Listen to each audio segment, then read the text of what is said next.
Next day ஆயிடுத்து. இன்னைக்கு நம்ம பார்க்க போகிறது ஃப்ளவர்ஸ் சுற்றி பார்க்க போகிறோம். அதோட முத்ராஸ் என்னதுன்னா எப்படி இப்படி பார்க்கலாமா? இதுங்க பார்க்கணும்ல, கொஞ்ச நேரம் வெயிட் பண்ணுங்க. டவுன் பிளேஸ்க்கு தான் வரும். டவுன் பிளேஸில் தான் செடிலாம் இருக்குது.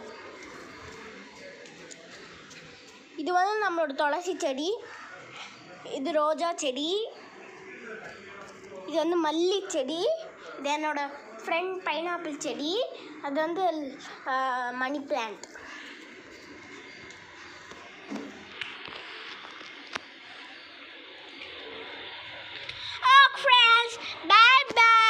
திருப்பி நாளைக்கு சந்திக்கலாம். அதுவரை நீங்கள் எழுதுங்க, படிங்க, சாப்பிடுங்க, தூங்குங்க, விளையாடுங்க. Good bye friends. திருப்பி நாளைக்கு பார்க்கலாம். பாய்.